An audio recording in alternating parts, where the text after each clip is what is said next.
Paz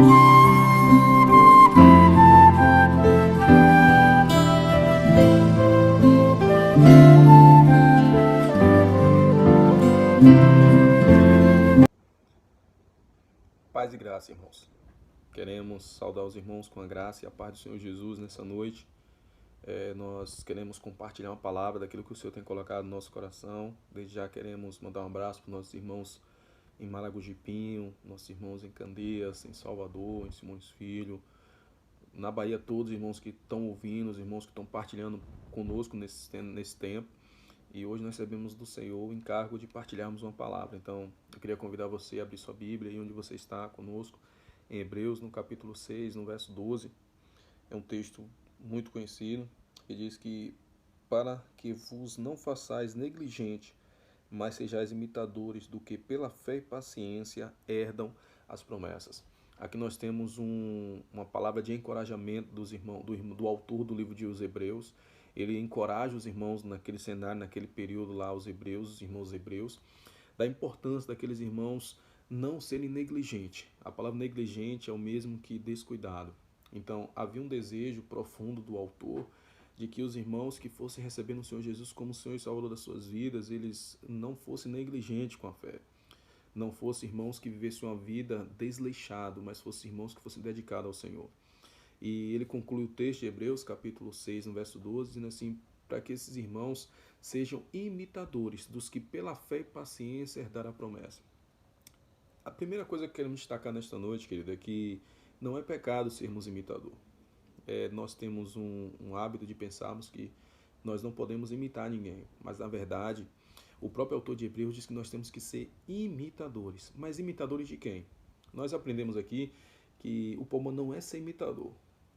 O problema é imitarmos pessoas que não pode ser modelo de cópia. Ou seja, você imitar os heróis da fé é uma coisa, você imitar alguém que não tem um legado é outra coisa totalmente diferente. E um encorajamento do autor de Hebreus é para que eu e você possamos imitar, sermos imitadores daqueles que pela fé alcançaram a promessa. Então, com base nisso, nessa noite, eu quero encorajar você. Nós temos irmãos na Bíblia que nos serve como modelo para enfrentarmos esse cenário que nós estamos vendo hoje. O apóstolo Paulo, escrevendo aos irmãos em Coríntios, 1 Coríntios capítulo 11, no verso 1, ele convida aqueles irmãos a ser imitadores dele, de ser de meus imitadores igual eu sou de Cristo. Então o apóstolo Paulo, ele convida os irmãos da igreja de Coríntios a olhar para ele, porque ele olhava para o Senhor Jesus. Então ele convida aqueles irmãos para imitar ele. E Paulo é um exemplo muito precioso de alguém que amou muito o Senhor, alguém que se dedicou ao Senhor, alguém que foi muito útil no ministério da palavra, alguém que foi muito útil na vida dos irmãos. Então, assim como Paulo, ele convida o corpo de Cristo hoje para sermos imitadores. Então, nessa noite eu queria destacar alguns princípios que cremos que vai ser útil para mim e para você na caminhada. Eu queria convidar você para olharmos no Antigo Testamento alguns irmãos que nos servem como modelo para avançarmos nesse novo cenário que está se desenhando para o corpo de Cristo hoje. Quando olhamos a vida de Abraão, Abraão é um exemplo para mim e para você. Abraão ele foi convidado pelo Senhor a sair da cidade de Ur dos Caldeus, da Mesopotâmia, e era um irmão que ele recebeu o desafio de ser pai de uma grande nação em Gênesis capítulo 12. Então Abraão deixou sua casa, ia deixar sua família, deixou sua família, e ele agora ia se mover segundo a promessa de ser pai de uma grande nação. Então, quando pensamos em Abraão, o que é que vem na minha e na sua mente? A palavra fé. Por que fé? Porque Abraão é conhecido como o pai da fé. É impossível você lembrar de Abraão sem lembrar que ele foi o pai da fé. E por que ele foi lembrado como pai da fé? Porque um dia ele pegou seu único filho, Isaac, e subiu até o monte para sacrificar ao Senhor. E quando ele ia sacrificando seu filho, o Senhor disse: Abraão, não precisa fazer isso porque você provaste agora. Então é interessante, irmãos, que Abraão ele se tornou alguém útil para nós quase 7.000 anos depois, porque ele ia sacrificar o seu único filho ao Senhor. Então ele hoje pôde se tornar útil à nação de Israel, porque ele deu o exemplo de alguém que cria em Deus. Assim como nós cremos em Deus, nós amamos o Senhor, nós somos encorajados também a sermos úteis na vida das pessoas. E olhando para o exemplo dos irmãos do passado. Quando avançamos um pouquinho, encontramos Moisés, querido. É precioso isso lá em Êxodo capítulo 2, verso 12 em diante. Nós temos o chamamento de Moisés. Mas é interessante porque Moisés, quando você pensa em Moisés, do que vem na minha na sua mente? Nós lembramos logo do Mar Vermelho. Por quê? Porque Moisés Moisés e o Mar Vermelho não pode estar separado. Deus chamou Moisés para ser libertador da nação de Israel. Mas o que é precioso é que quando isso acontece, nós temos as 10 pragas que são derramadas sobre o Egito, e Moisés agora vem trazendo os irmãos. Quando chega no Mar Vermelho, Moisés toca no cajado da água, o mar se abre, e aquela nação toda passa. O que me chama a atenção é que Moisés deixou uma vida de príncipe, porque ele era um príncipe do Egito, e ele agora se torna um príncipe de Deus para conduzir a nação de Israel rumo à terra prometida. Mas para que ele fizesse isso, ele teve que abrir mão de muitas coisas da sua própria vida.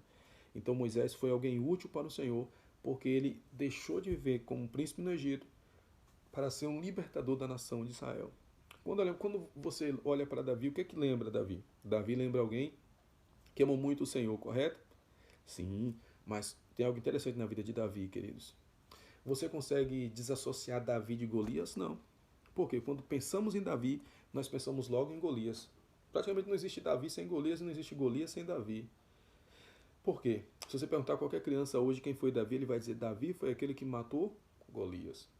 Mas Davi não foi só alguém que matou Golias. Davi era um pastor de ovelha, era um filho obediente ao pai.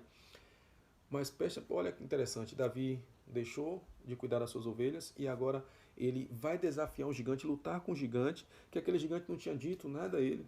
Aquele gigante só disse assim, ó, o meu problema não é com você, Davi. O meu problema é com a nação de Israel. Então, quando Davi chega diante de Golias, Davi diz assim, quem és tu, ó incircunciso? Você tem afrontado o Deus de Israel. Não é só o Deus de Davi, mas é o Deus de Israel. Ou seja, você tem procurado problema com toda uma nação. Então Davi agora se coloca útil na vida daqueles irmãos. Como assim? Ele luta com aquele gigante e vence. Então, isso aí nos ensina que eu e você nós podemos ser úteis num cenário como esse. Eu e você nós podemos ser úteis na vida das pessoas. Quando você olha para Raabe, querido, quantas prostitutas existiam em Jericó quando Josué invadiu Jericó com os soldados, com seus soldados? Muitas prostitutas. Mas quantas foram poupadas? Só Raabe. E por que Raabe foi poupada? Porque Raabe guardou na sua casa 2 espias. Ela se sacrificou, ela colocou a sua vida em jogo para proteger a vida de 2 homens. E isso é maravilhoso, porque quando ela faz isso, a Bíblia diz que no dia que Jericó foi entrar naquela cidade, quando Josué foi entrar na cidade de Jericó, Josué disse assim, você coloca no umbral da sua casa uma marca do sangue, uma marca, um fio de escarlate. Nós vamos ver, quem tiver na sua casa vai ter a vida poupada. Então, pelo fato daquela mulher ter sido útil para aqueles 2 espias, ela teve a sua vida poupada.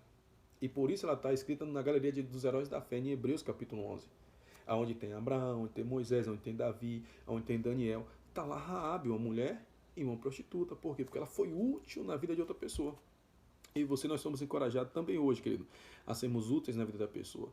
Quando você lembra de José, nós não lembramos dele só porque ele recebeu um lindo presente do seu pai. Mas nós lembramos de Moisés, de José, por ele ser escravo, por ele ser preso, por ele revelar sonho.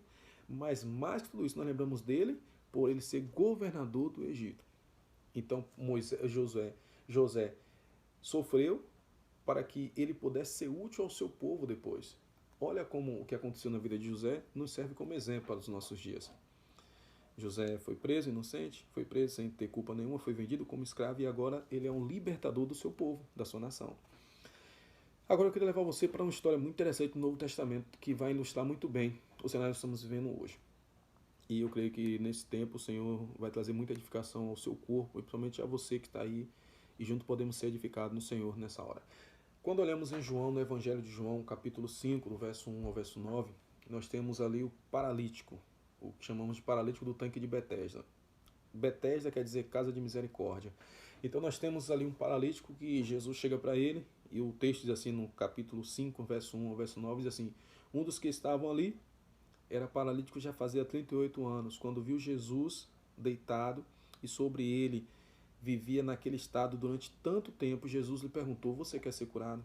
E ele disse, Senhor, eu quero, mas não tem ninguém que me ajude a entrar no tanque. Aquele paralítico diz assim, Senhor, eu quero ser curado, mas não tem ninguém que me ajude.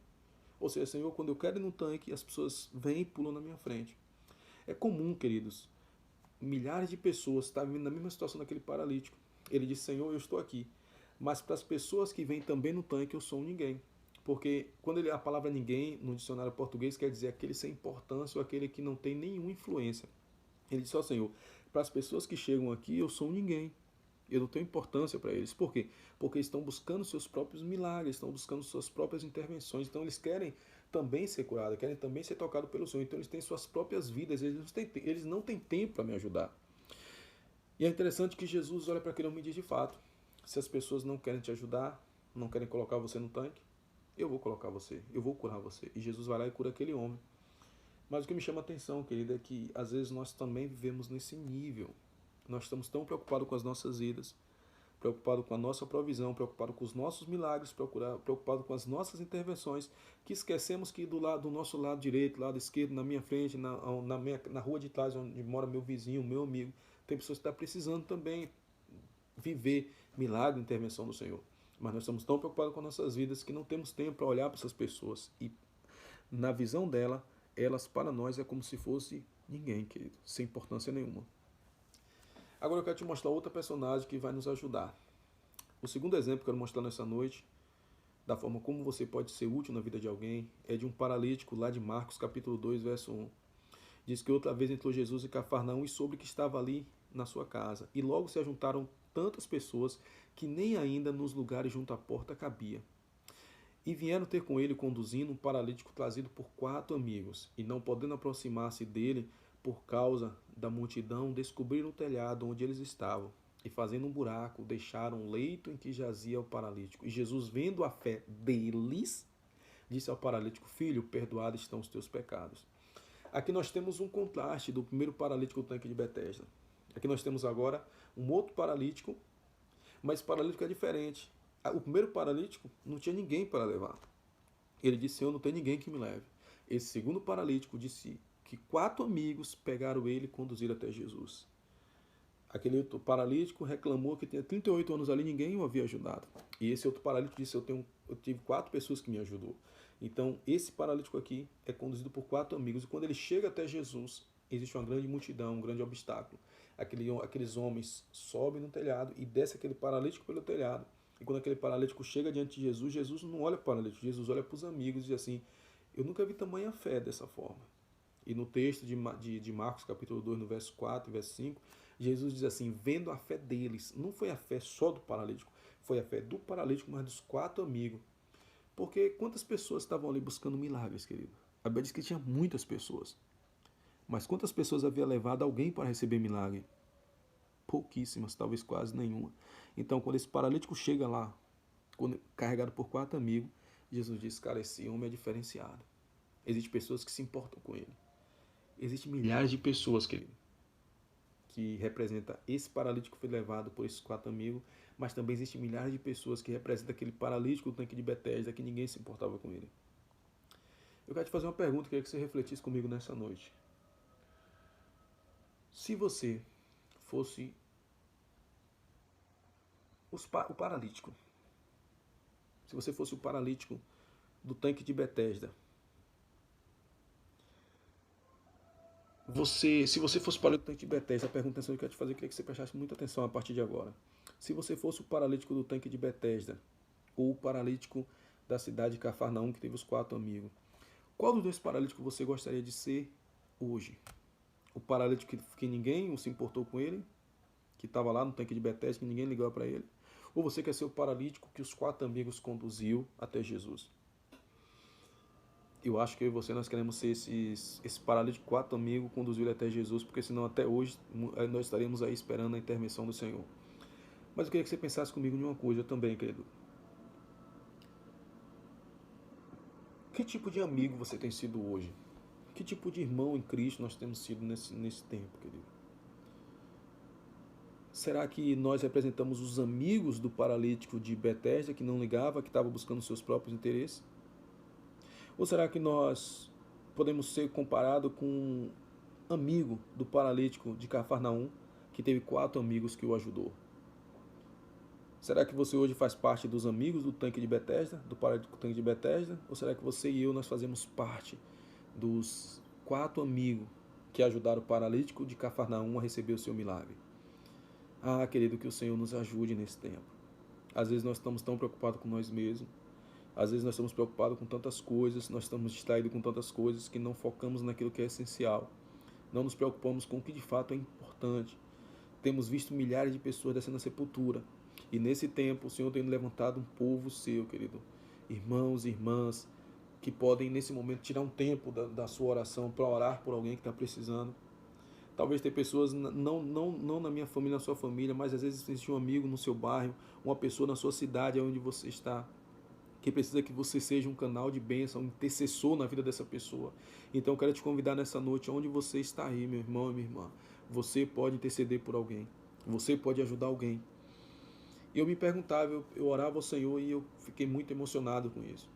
Porque eu me senti, querido, como um amigo daquele homem de Betesda, buscando meus próprios interesses, buscando resolver os meus próprios problemas, atrás de Jesus para receber a intervenção, para que Jesus resolvesse os meus problemas. Eu talvez não estava nem preocupado com nenhum paralítico ali. Ou seja, eu tenho meus próprios problemas, Senhor Jesus, para resolver. Eu não tenho que me preocupar com um paralítico daquele. E eu fiquei tão impactado porque eu me coloquei no lugar do paralítico. E será que se eu fosse o paralítico, qual dos dois lugares eu gostaria de estar? No tanque de Betesda ou em Cafarnaum? Qual dos grupos de amigos eu queria fazer parte? Dos de Cafarnaum, que me levaram até Jesus? Ou do de Betesda, que me deixariam ficar sozinho naquele lugar? Ah, meus irmãos. Queridos irmãos, e quando olhamos esses dois exemplos, tanto desse paralítico do tanque de Betesda, como do paralítico de Cafarnaum, o Senhor fala muito conosco. Que o Senhor nos ajude nesse tempo, querido. E eu queria destacar mais um princípio. Talvez você deve perguntar, mas querido, como é que eu posso ser útil nesse tempo? Como é que eu posso ser útil às pessoas aonde eu vivo, aonde eu moro? E um dos conselhos da Bíblia é que devemos usar aquilo que nós temos, irmãos. Eu quero ler com você mais um texto e nós vamos avançando. O Evangelho de João, capítulo 6, no versículo 9, fala da multiplicação dos pães e dos peixes. Aqui nós temos uma multidão que estava ouvindo Jesus, que estava se movendo segundo onde Jesus ia, eles estavam atrás de intervenções da parte do Senhor. Mas em algum momento os discípulos percebem que tinha muitas pessoas e chegou o horário deles tomarem a sua refeição diária, a sua refeição no final do dia. E eles percebem que o comércio está fechado, já naquele momento já não achava mais lugar onde comprar alimento, e eram muitas pessoas, aproximadamente 5.000 pessoas. Como alimentar aquela multidão, como alimentar aquelas pessoas? Então a Bíblia diz que um dos discípulos perguntou a Jesus: Senhor, o que nós faremos? André disse a Simão: e aí, o que nós fazemos? Simão Pedro, o que nós fazemos? E foram falar até Jesus, e Jesus diz assim: vocês devem alimentá-lo. No Evangelho de João, capítulo 6, do verso 8 em diante, ele diz: olha, a responsabilidade de alimentar essas pessoas é de vocês. Vocês estão aprendendo comigo para que vocês o façam. Então, em algum momento da caminhada, nós nos tornamos responsáveis pelas pessoas que estão em volta da gente. Você que está aí no seu bairro, querido, como alguém que ama o Senhor, você é responsável pelas pessoas que moram no seu bairro. Você que mora na cidade de Salvador, você é responsável pelos moradores de Salvador. Sim, como assim? Eu posso ser um intercessor. O irmão Atmani, um livro muito interessante, é um dos materiais que eu até indico para aqueles irmãos que amam o Senhor e que estão servindo o Senhor. É um livro muito precioso, ele fala sobre aspectos práticos da vida cristã, querido. Desse livro aqui, deixei cabeça para baixo. É um livro muito interessante que ele aborda alguns dos aspectos práticos da caminhada. E é interessante que esse livro ele nos dá uma ferramenta preciosa para esse tempo. Ele nos ensina que, na medida que nós vamos orar, que nós dobramos nosso dia para orar, nós deveríamos todos os dias dedicarmos pelo menos 10 minutos da nossa oração, como oração de intercessão. O que é uma oração de intercessão? É quando eu e você paramos de pedir por nós mesmos, de pedir pelos nossos filhos, de pedir pela nossa esposa, pela nossa empresa, pelo nosso trabalho, pela nossa saúde, aquilo que nós estamos acostumados a fazer. E nós paramos um pouquinho e começamos a interceder por pessoas. Exemplo, orar pelos presidentes, orar pelo nosso governo, orar pelo prefeito local, pelos vereadores, orar pelos nossos vizinhos, orar pelos moradores da cidade. E mais que tudo isso, esse irmão, ele conta um testemunho precioso, o irmão Atmani, nós vamos ler no instante voltar para a multiplicação dos pães e dos peixes. Ele conta que quando ele era muito jovem, quando ele se converteu ao Senhor Jesus, esse irmão Atmani, ele conta que ele tinha um desejo do coração dele, de ter as suas orações respondidas. Mas por muitas vezes, ele não conseguia ter resposta à sua oração. Então ele aprendeu do próprio Senhor a importância de ter oração intercessória. Então ele pegou um caderninho, pegou uma caneta e anotou o nome de pessoas que ainda não haviam se convertido ao Senhor Jesus. Exemplo, ele pegou o caderno e botou o nome de 10 vizinhos dele que ainda não tinham recebido o Senhor Jesus. Colocou o nome de pessoas que nunca tinham conhecido o Senhor Jesus. E ele começou a orar por aquelas pessoas. Botou a data que ele começou a orar e começou a orar por aquelas pessoas. Ele conta, querido, que ele só parou de orar por duas razões. Ou aquela pessoa se convertia ao Senhor, ou ela morria. Então, esse irmão, ele falou que em um ano, ele teve aproximadamente 328 respostas das orações que ele tinha feito. E por que ele fez isso? Porque ele começou a orar para que o Senhor salvasse a alma, para que o reino de Deus fosse manifesto na terra. Então, nesse cenário que nós estamos vivendo, eu queria te encorajar aqui, a orarmos por pessoas que ainda não conhecem o Senhor, a sermos úteis na vida dessas pessoas que não conhecem o Senhor. No seu bairro tem alguém que não conhece o Senhor. Anote o nome dessa pessoa e comece a orar por ele. Na sua família tem alguém que não conhece o Senhor Jesus. Anote o nome dela e comece a orar por ela. Mas eu queria voltar agora com você e ler o Evangelho de João, para nós encerrarmos nesse tempo. Aquele discípulo estava procurando pão e peixe, estava procurando suprir a necessidade daquela multidão. Então Jesus olha para ele e diz assim: vocês têm o encargo de alimentar essas pessoas. E aquele discípulo agora, ele sai procurando resolver o problema daquelas pessoas. Mas o que me chama a atenção, meus irmãos, é que ele encontrou um homem. No verso 9 de João, capítulo 6, verso 9, diz assim: está aqui um rapaz que tem 5 pães de cevada e 2 peixinhos. Eles perceberam que no meio daquela multidão tinha um jovem que tinha 5 pães e 2 peixinhos. Me parece, eu penso aqui, que talvez fosse o lanche daquele rapaz.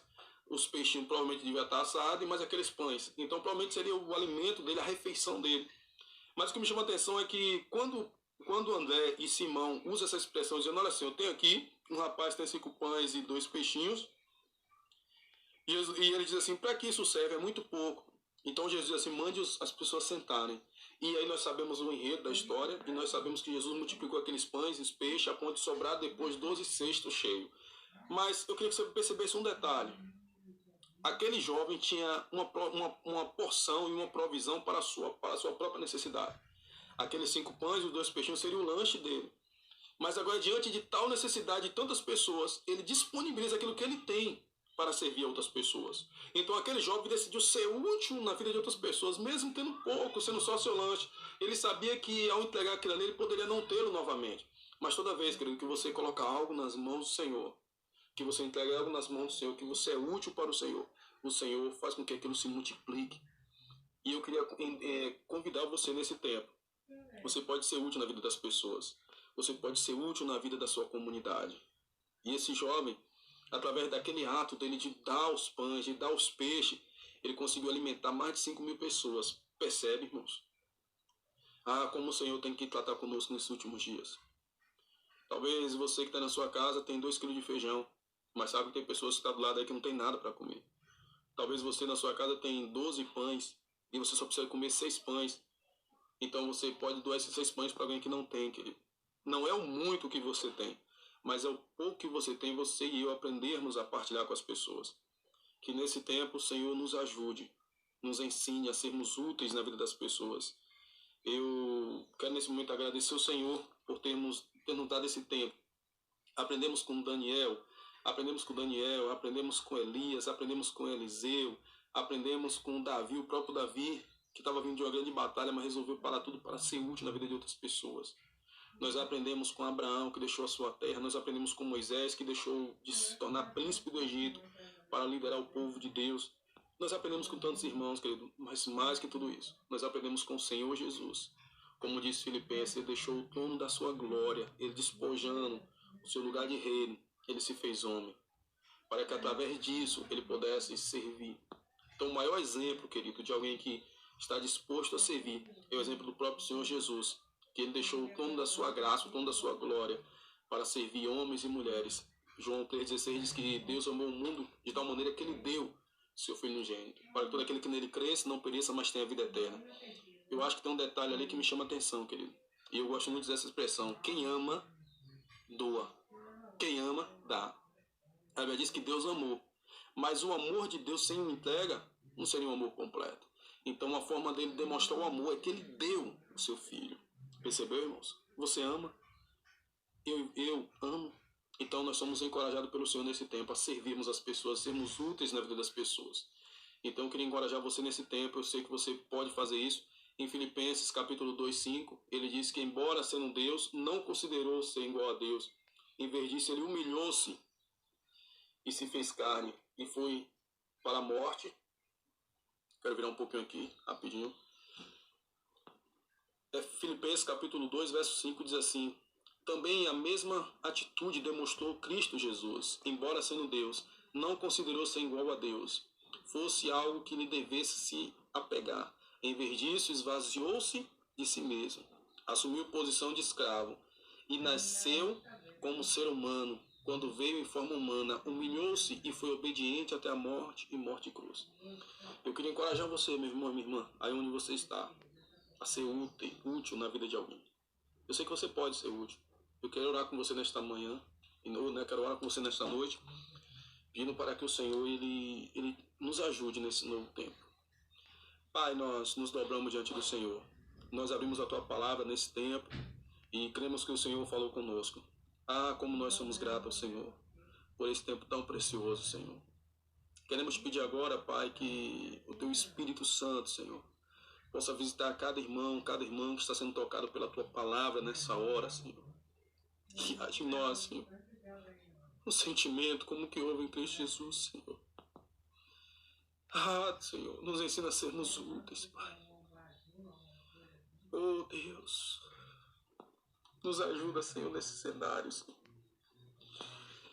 Pai, nos ensina, Senhor, porque o Senhor tem falado muito aos nossos corações nos últimos dias, Senhor. E nós somos encorajados, Senhor, a ficarmos nas nossas casas devido à pandemia. Mas nesse tempo, muitos de nós temos desperdiçado tanto tempo com tantas coisas, Senhor. Temos gastado horas e horas em coisas que não são essenciais e muitas vezes perdemos o foco naquilo que deveria ser o mais importante, que é termos comunhão com o Senhor na palavra.